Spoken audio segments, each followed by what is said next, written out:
One of the issues being thrown up is how it will be enforced. The government says it'll be down to the police. So let's speak to John Apter, who's National Chair of the Police Federation of England and Wales. Very good morning to you.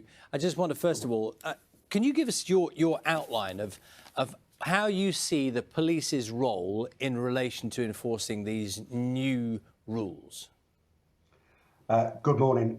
I think as far as policing is concerned, Charlie, it's going to be no different from what we've seen throughout this whole pandemic, that we've had to police new laws which have been coming in waves. And you know, for many members of the public, it has been confusing. And that's where I think the police's role, my colleagues' role on the ground, is there to engage with the public and just explain to them what the rules are. When I say rules, I mean the legislation, the law, because there's been some confusion between the law and the guidance. The guidance is not enforceable. I think the unfortunate thing is that there's an expectation that the police are almost the first port of call when it comes to enforcement or dealing with, in this case, the face coverings. And I really do believe, well, first of all, we just don't have the capacity. We simply can't do it. Not to the level that some people expect, which is for us to be almost in every high street, in every store, and ensuring people are wearing a face covering.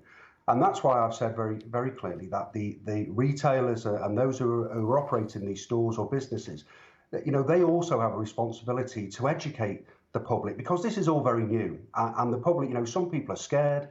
Some people genuinely don't know what's expected of them. So it's about us all, a combined effort in educating people, and enforcement will be absolutely the last resort. John, can I just, because people will straight away, they're thinking about scenarios. So if someone is in a shop without a face covering, and they don't have a medical reason not to wear a mask, has an offence at that point taken place?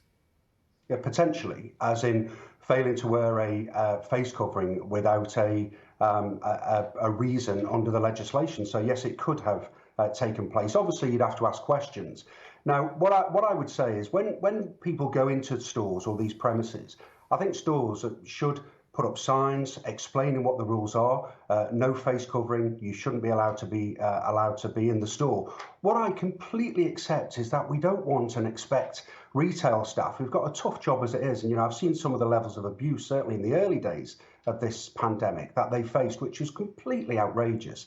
I don't expect them to be rugby tackling people who are not wearing face coverings. But a gentle engagement to remind people, or put over the tannoy, certainly in the larger businesses, of what's expected of them. Now, if certain customers, and I genuinely believe this will be a tiny minority, as we've seen with the larger scale response to this, if somebody is refusing to leave the store or becomes aggressive, of course that's right that the police should be called. But if somebody calls the police because somebody's just not wearing a face covering, then I'm afraid that will go into the pot of jobs that my colleagues have to respond to, because business as usual is still there. In fact, we are now busier than we were before this pandemic. So we have very little capacity. It's all about priority. So I just want to manage the public's expectation. You know, this is about keeping people safe. So why wouldn't stores want to do the right thing and just educate the public, rather than saying, I'm not going to challenge anybody or indeed put any notices up about what's expected of them. John, why are you busier now than before the pandemic? Well, policing's always been busy, Naga. I mean, when the pandemic came upon us, obviously nobody was out and about, so crime trends dipped in certain areas. We've seen it go back to pre-COVID levels now, and I was saying very much then that policing was under pressure like never before. So we are under extreme levels of pressure. We don't have enough police officers. We're trying to fix that. The government are trying to plug the gap of the officers that we've lost previously. But it's tough. It's really tough. And my colleagues, you know, they read the reports in the press to say that we don't care about responding to these jobs. Of course we care. It's all about capacity. And this is why, as a society, look, this is new. This is unprecedented. I know many people have used that word many times over the past few months, but we are in exceptional times. We've all got to play our part.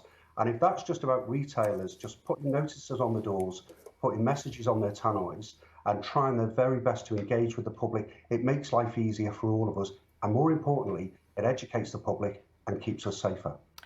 John Apter, National Chair of Police Federation of England and Wales, thank you for talking to us this morning.